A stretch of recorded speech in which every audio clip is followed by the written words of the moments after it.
I get a lot of vids that reach outside my subscriber base. Yeah, that's the hard thing. Bringing in new people. I don't want someone to come to my channel and think, oh, he only does Lego stuff. I do a lot of Lego stuff, but it's not the only thing that I do. That's why I posted the speedrun video. Hey, because there are plenty of videos that are amazing that only have like 2,000 views, you know? Like, there's plenty of videos that are top quality and deserve to go viral that only have like 10,000 views, 15,000 views. Some things just aren't meant to blow up like that. They could be the best you've ever seen. They may not do that well. You know, it's just depending on what kind of clickbait you're using and how big your platform is already. Engineer is the best, you think? Which one's he? Engineering. Okay. Why is he good again? I remember I beat difficulty 4 with him, so he must be pretty good. We'll give him a shot. We'll give him a shot right now. Yeah, that's why I did the speedrun history video for Groundy and Skya. I want to focus like primarily on speedrun stuff in the future. I feel like it's a topic that is very applicable. Like with I did a Lego Batman timeline history video. It combined Lego and speedruns. I did the Groundy and Skya video, speedruns. And those are, I think the Groundy and Skya video is pretty good. I like that one. It's a short, comprehensive, you know, record history. I think it's a fantastic look back at a thing that I was very passionate about. You know, however long ago that may have been, it was still, I was passionate about it. Very, very fun to make. And I think that, you know, if I ever get bigger in the future, which is not my goal, isn't to grow. My goal is just to make stuff that I like and people also enjoy watching. Then that might do better. That video might randomly blow up one day. You never know. I think the niche, I want to just make videos on niche speedruns. I want to find the most obscure but crazy runs. And that's where Lego stuff came in. Lego speedruns are amazing. DIWs, you got punch launches, you got VSync clips. You have so much that you can say, like, I think Lego is like, when I think of the word video game, I think of Lego games because they're as basic as an adventure game can get, and they're so fun and they're so full of character. When I think of speedrun now, and I'm thinking, like, what do I like in speedruns? I like really cool looking tricks. I like very difficult tricks. I like, you know, small communities, tight-knit communities. Lego has all of that. It's got, I mean, the people that I've met through LSR, like Chimkin, Zach, even I've you know, barely talked to Wii Super, but still, like, we're doing a thing in December together. I mean, I will say that LSR is quite possibly the best community I've been a part of. It's accepting, it's very, like, tight-knit, but it's very friendly, it's very open. They've cultivated, like, a perfect community over there, and it's very, very cool to see. That's why I love it so much. Picking a category matter a lot in a video doing good. Talking like between like picking, you know, peoples and blogs or gaming or whatever YouTube suggests to you. I think it matters, yeah, because they can find stuff based off of whatever game you're playing. So picking the gaming category and putting in your game is good for discoverability for sure. The BD1P chord is fine, but there's some there's been some less than satisfactory behavior there over the years, and there's been some you know, hiccups along the way, but I'm sure LSR said the same thing. There was a bunch of drama with 1P2C and all that kind of stuff, so everyone has their bumps, but LSR, it's like, you're hard-pressed, I think, to find a speedrun community that is that patient with newcomers. Like, I'll go into, like the Lego Indiana Jones channel, or I'll go into, like, the Complete Saga Discord, and someone will be just asking, how do I do, like, this very basic trick, which might annoy people because it's like, just look up a tutorial. But every single time, somebody helps them figure it out. And it's a very cool thing to see. It really is. No, you're right. It's definitely fallen from grace. We need some more Discord members to bring that back up. I miss the old days of when BD1P chord was, like, super duper active. But it's still okay. I don't think it's bad at all.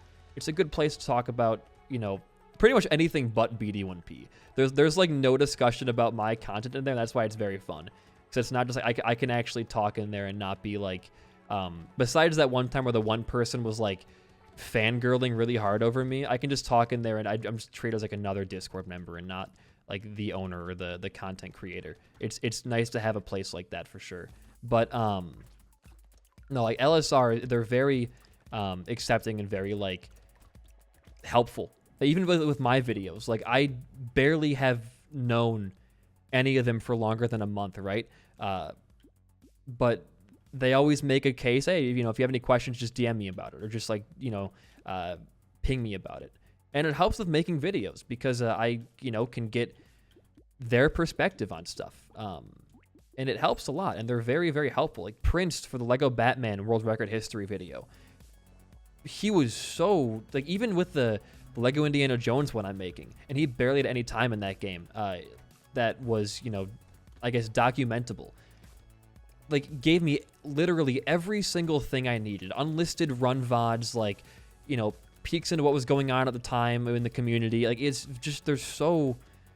helpful is just the word I can think of it. It's great. Because, like, it being a part of the Isaac community, which is, I will say, the worst I've been a part of in terms of toxicity and awful people. Going from Isaac to LSR was a huge jump. Because I've been in parts of different communities. I've been part of, you know, a bunch of Minecraft stuff in the past. I was big into Skyrim for a while. I was a Mario Kart Wii speedrunner too for a bit. Like, being part of all these different communities, they were all just okay, you know? Then I got into Isaac, and the Isaac community has always kind of been, you know, really bad.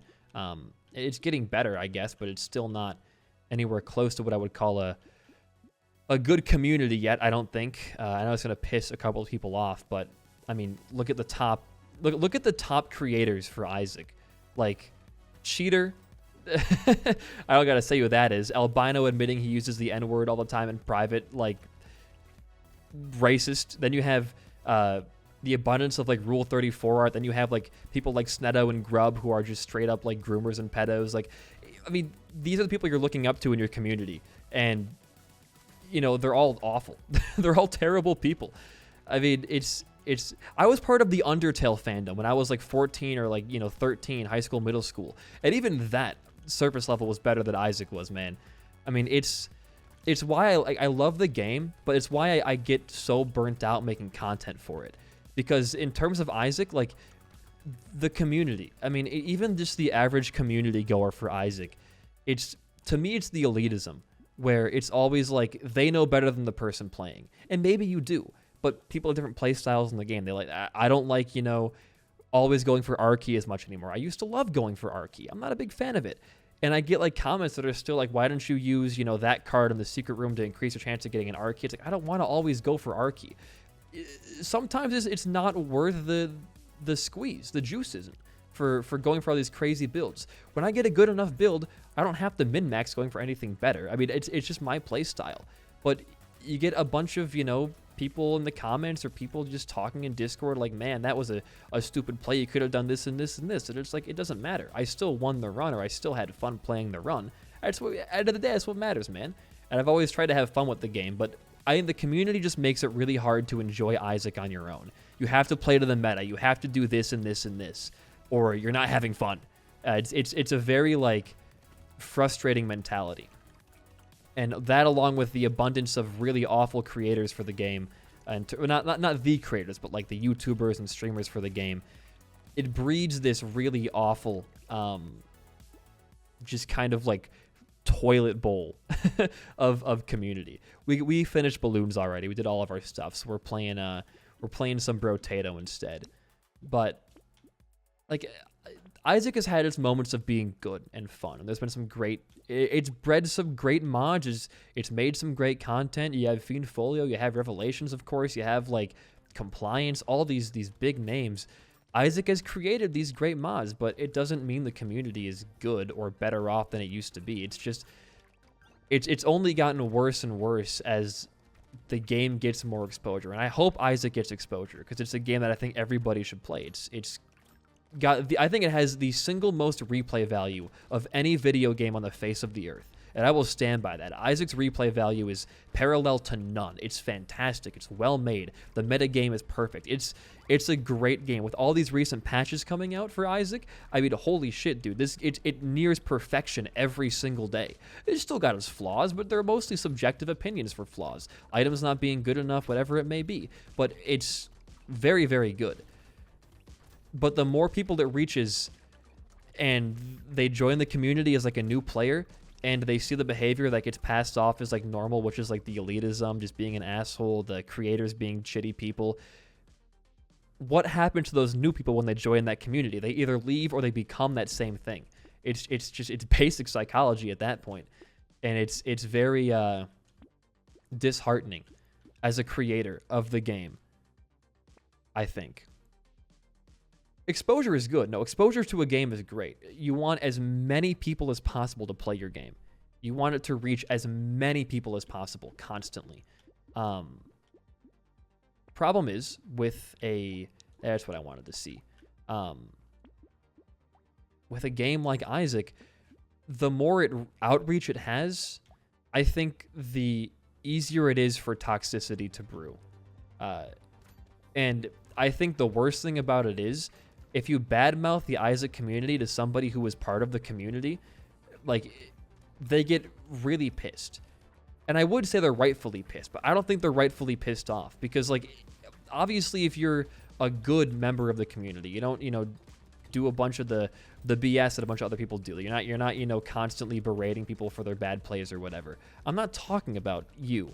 But if you respond hostilely to the Isaac community being called hostile, then I think you are part of the problem. I think if you respond hostilely to somebody saying, man, this community kind of blows, huh? I think that just shows you're kind of part of the problem. And it happened on Twitter about a month or two ago, where I said, like, man, Isaac is kind of falling off because it hit like its second lowest point for concurrent players on Steam ever.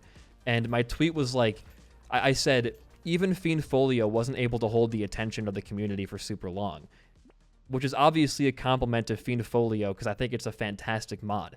But it just sucks that Isaac is dying and it's not, like, really... I guess the phrasing would be, it sucks that a mod as good as Fiendfolio isn't bringing enough people back to play it, because I think it's a very good expansion for Isaac. And one of the, I think it was like I don't know if it's the lead dev or just like one of the devs for Fiendfolio, quote tweeted it and then like just was extremely like ad hominem, calling my channel like dead and hemorrhaging for viewers and shit, all because I said that like Isaac is kind of at a low point. You know what the thing is too?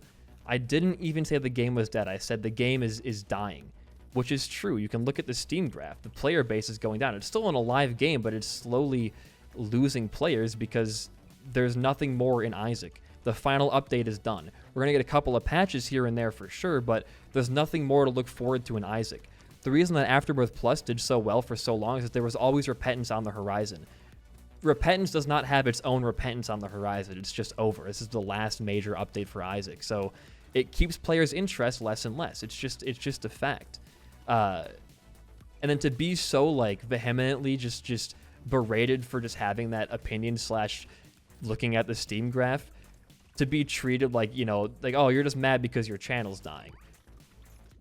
Oh, well, I guess I died there. The frustrating thing is that my channel was doing really well in Fiendfolio. We'll try another engineering run. My channel was doing really well. Actually, my channel hit a peak in Fiendfolio for a bit in terms of like Isaac videos getting 20 to 30k views a video. It was crazy. It shows that people are eager to lash out. They're eager to go and just lash out just over a video game opinion. That's kind of what the Isaac community is. They're very reactionary. You don't do the same thing as them. You're a bad player, you're trash, or whatever it may be. It's just like you couldn't prove my point more in a tweet about how overly hostile and toxic they can be. So I just kind of like, I blocked and I was like, you know what? I don't want to deal with the Twitter reactionaries just trying to get a rouse out of everybody. But no, it's a genuinely, it's sad to see Isaac's player base dropping, but to deny that it's dropping is a whole nother kind of like just dodging around it, I feel like. You couldn't look at Isaac's monthly playing Steam graph and think it's a game that is still, going real strong as it was 6 months ago. These are my turrets, yeah, because I'm got wrenches. Wrenches give me turrets. But you'd be hard-pressed to look at Isaac's Steam graph and think this game is still going strong. It's still doing well. It's got, 8,000 to 10,000, monthly players. It's still really good. But it's dropping off. That's the point. It's dying. The player base is not coming back for big things being released.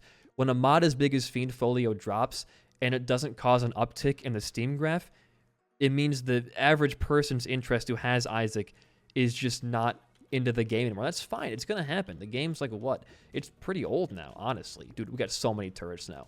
It's not like it means the game is bad or the mod is bad. It just means that people are kind of just that Isaac is over. Isaac was fun and now it's done. That's all there is to it. That's pretty much it. There's no there's no way you can have an opinion about looking at a graph of a game going down. As my hero Ben Shapiro would say, facts don't care about your feelings. They do, but the real non-joking answer is that the game is slowly going down. The game is slowly, very slowly losing interest, which happened in Afterbirth Plus for a bit, but not to the same degree. Not this soon after it came out. It's been a year and a half since Afterbirth Plus came out. Repentance came out. Repentance did great. It was, again, the best update for Isaac since Isaac Rebirth. Fantastic game. It did really well. But not every game is going to last forever. I mean, the thing is, too, is it shouldn't last forever. Because part of my issue with Isaac from the start was that the game is just so big that it's hard to give, whenever you play another roguelike, it's hard to not see Isaac's influence. I feel like Isaac reinvented the roguelike genre. It gave it the, you see a top-down game, you think roguelike instantly. Now, at least I do, because all I can think about when I see top-down is Isaac. I play so much Isaac, and it's so influential to who I am. That's good too. So, Isaac reinvented a lot of the formula, and it makes it so hard for other roguelikes to grow. I saw a review of Ravita recently on a gaming forum, and the author wrote that it's hard to not see Ravita wearing its its influences on its sleeve. And their example of that was that in the Binding of Isaac, you trade hearts for items in devil deals. What? That's... You don't just trade HP for items, in just Isaac. Other games, I'm sure, do that too.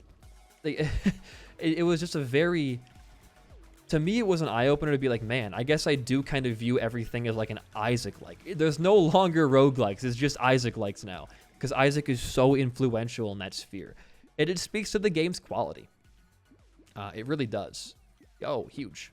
Yo, armor, sure.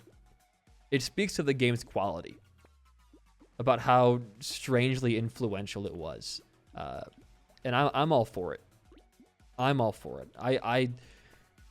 I love when people play Isaac. I love when it gets out to more people. One of the Lego speedrun guys I'm friends with, one of his roommates is really big into Isaac and got him into it for a bit as well, from what I understand.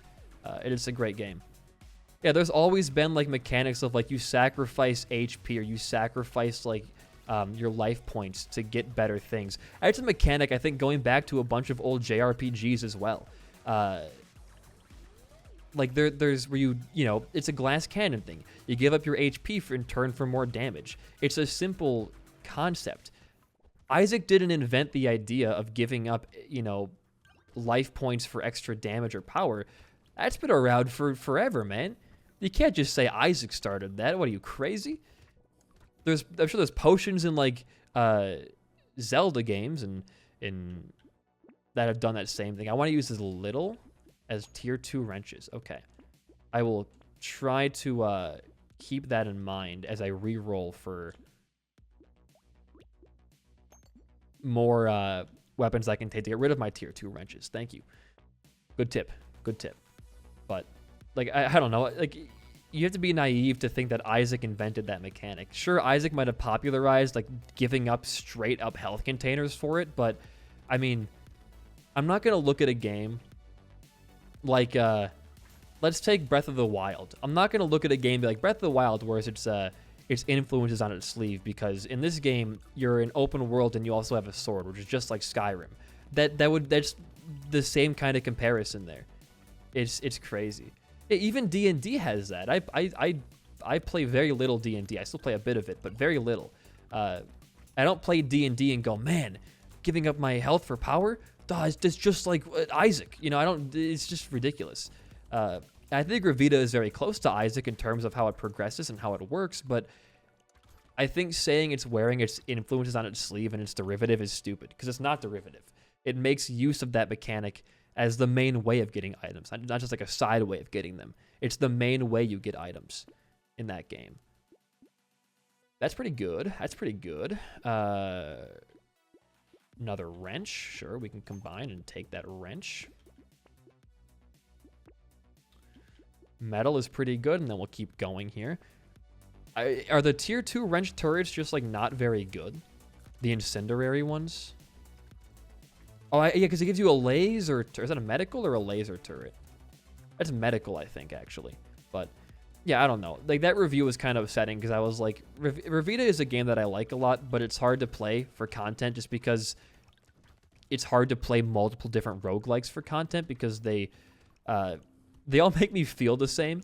Like, when I play them, it's always like I get the same kick. So playing, you know, Isaac and Revita would be kind of difficult. It's why I didn't do an Inscription series, despite Inscription being like my favorite game of last year. Just because the only way to play that game for content over and over would be to do the roguelike mode, and I was already playing Isaac consistently. So I just felt like it wasn't worth it. But genuinely, I think Revita is a great game. And I think in a lot of aspects, it's even more polished than Isaac is, in a couple of ways. Not a lot. I think Isaac has had a bigger team on it, so it's been able to kind of, I guess the phrasing would be, Isaac has been able to get more polish on a lot of its mechanics. So now we can do this, actually. And we can do that. Oh, this is what I like a lot. It gives you regeneration for speed. So the way I see this, because last time I picked this item up, it gave me negative HP regen. But it gives you +2 HP regen for every 1% speed I have. I want to have negative speed for this. I want to be really slow with this item, I think. I like Casey's mod more than normal Inscription. The main reason being is I feel like it's a game that you really can't play through twice and have the same experience. You can't go and play through Inscription story mode twice and get the same feeling as the first time. I think Casey's mod is the best compromise of playing the best part of the game without having to go through the whole entire story again and relearn everything, and like have the tutorial play out and all the new mechanics and things like that. But yeah, I'm gonna kind of want to have the standing still things that give me less speed for sure. But speed's not the most important stat in this game, in my opinion, so I'm not too worried about that. No, it is not BTD6 anymore. Oh, hey, like negative speed. Sure. But I can't change my YouTube titles that easily, because it's not Twitch, sadly. So there's a whole, like, I got to make a second thumbnail just for that, which I'd rather not do. We'll take that. Tractor. No, thank you. Yes, and yes. Dude, we got some good weapons right now. Nothing will, see ya, Kami. Nothing will ever compare to the first time playing through Inscription. I mean, just going back to it on the subathon, though, like, and re-seeing how number one, how beautiful the game's art style is. And it is so fucking cool looking.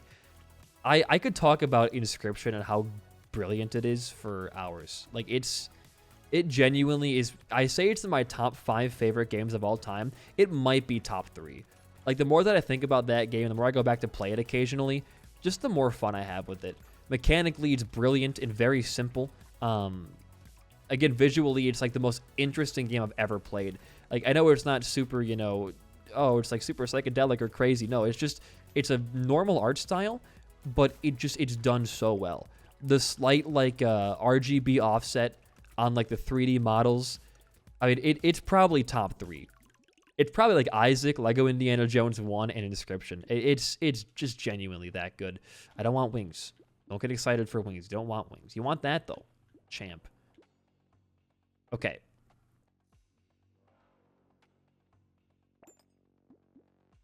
I'll take Screwy 4. I'm going to lock you in. So I kind of want to go for... Actually, I can do this. I can go for Wrench 4 and then take Wrench 2, I guess. We'll do that. It is such a beautiful game, though, isn't it? I mean, I don't think I've seen a game with an... I don't ever take Tyler. It's a principle thing for me. I can't do it. After what he said, I can't do it. I'm sorry. Cancel Alexa. Get this trending on Twitter before it shuts down for good. But it is just a visually very interesting game, and it's not just cool looking. The visuals add to the story, like, to an insane amount. It's not just uselessly pretty. It's pretty with a purpose. It's called me in high school as well. Pretty with a purpose. But I think it is... I mean, it's got a couple of bugs. I mean, early Casey's mod, which it was in the beta, obviously, but, like, early Casey's mod was so busted. There were, like, 3 different ways to get an instant win card on, like, the first area. You get field mice, you get warrens, you get, like, beehives. I mean, there's plenty of opportunity for you just to... Oh, did I kill myself? Maybe. No, we're alive. Just to, yeah, sure. Go crazy with it. Okay, I'm going to combine. What kind of turret do I get? Explosive. Okay, cool. Wisdom is pretty good. We had that last run as well. And then we're going to lock these 2 turrets in. We might actually be able to win here. This might be a winning run. It might be. It is not an intensive game, that's for sure. Because it's low poly models. That's the thing. Is part of the charm was that it wasn't like an HD game or whatever. There were low poly models, and it was just like the shading and the lighting that made it look all cool. I think the cards are legitimately 2-dimensional objects. I think. I could be wrong there, but when I was data mining for, like, thumbnail assets, I'm pretty sure the cards are just straight up, like, 2-dimensional. Which is kind of nuts that a game get away with that and make it look that good. I mean, there are good 2D games. I'm not saying there aren't, but it's impressive how good that game looked and also ran at the same time. I mean, I could have a deck full of the most overpowered cards. There's nothing that's making the game run bad, though. Like, you're not, like, you know, putting a bunch of effects on the screen, or your bitrate's not going crazy. You're just kind of, like, there with high damaging cards. Yo. Oh, yeah. Bunch of different engineering towers there. This might be our win. Can I kill you? No, I have no damage to kill you with. Don't be a fool. If my turrets want to kill you, that's fine. I will not be taking part, though. Ouch, ouch. Just dodge. Don't deal too much damage to her, or she might go into her second phase. She's already going into her second phase. I think it may actually be maybe a time-based thing and not damage-based. It's always this wave that gets me, dude. I don't know why.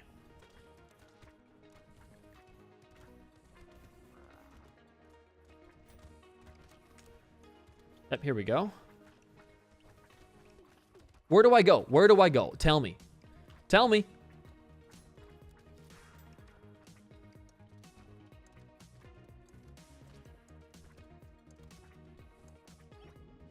I should be dead. I should be dead right now. Yes. It's really good. For our turrets especially. Lock that in. I have to stand near them? Oh, I didn't even know that. Playing the whole character wrong. It's kind of hard to stand still in this game, though. You can get boned by doing that. A lot of the characters, besides like Soldier. It's a pretty good strategy, though. It is working.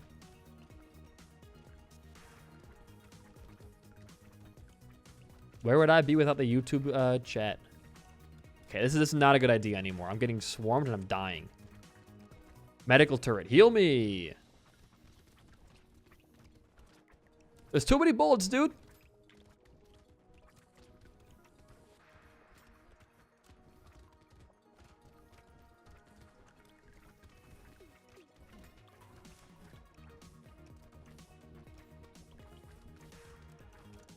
I am getting better, slowly but surely.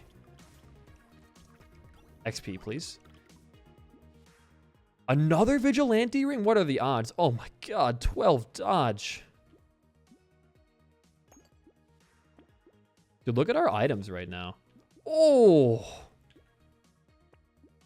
Isn't that like really good? The speed's not very good. We'll still be in the negative, so we'll still be fine. Come and get him, sucker. Look at this. This is our highest wave so far on stream.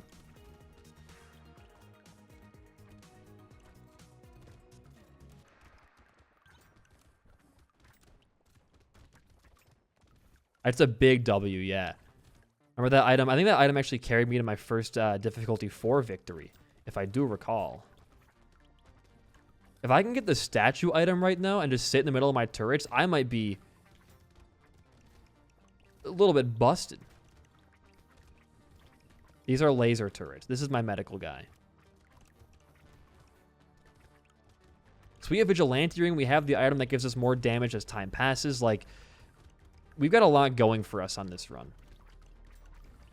And we're getting a lot of XP, I've noticed as well. I don't know if we have like an item augmenting that or just the character gets a lot of XP or if we're just getting real lucky with it. But we're doing God's work right now.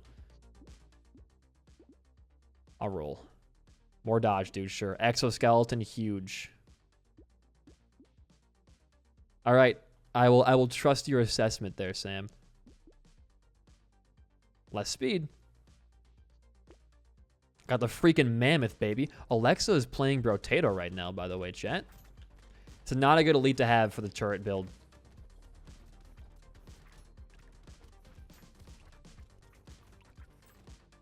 Luckily, our dodge is just insanely high. We don't deal like any damage to these elites, man. I've only ever killed, I think, 2 in my entire time playing Brotato. But our dodge, what's our dodge right now? 27. I don't have the damage to fight it, though.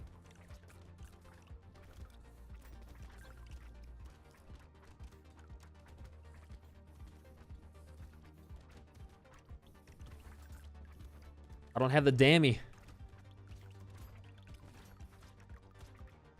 Why did I do that?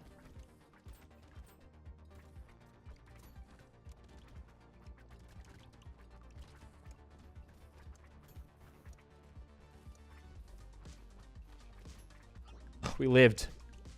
We lived. Sure.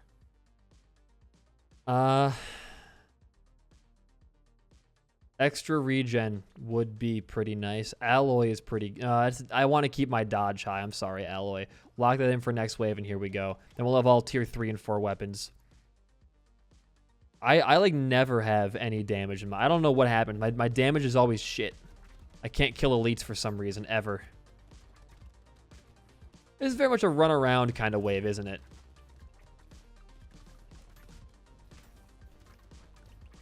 Or maybe going like a small circle?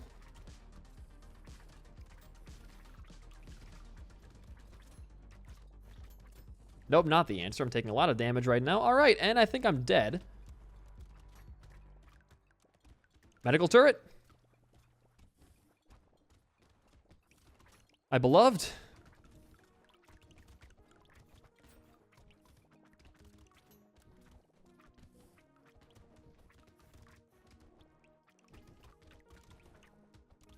So I'm watching my every clock face. 1, 2, 3, 4, 5, 6, 7, 8, 9, 10, all the way to freaking 12, baby. He's seen the Matrix, and he's making it out alive.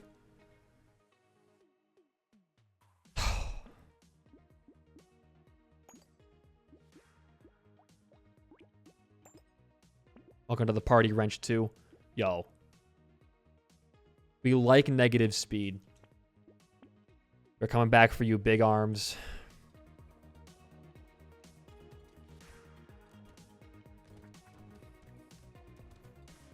We should be fine on this wave. I think it spawns chargers. We're on wave 19? What? When did that happen? Yeah, that was the chargers I was talking about. Defend your fortress, King.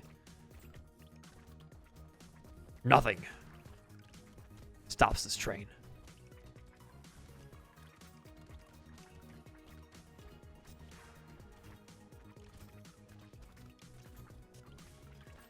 I'm gonna die. That will stop the train.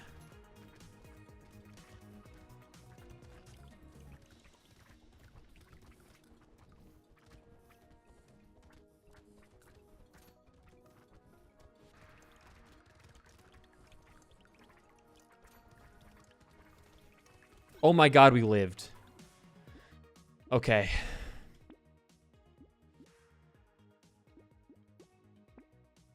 Okay. This is it, boys. I'm not going to talk at all this wave.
Oh, oh, oh, oh, oh.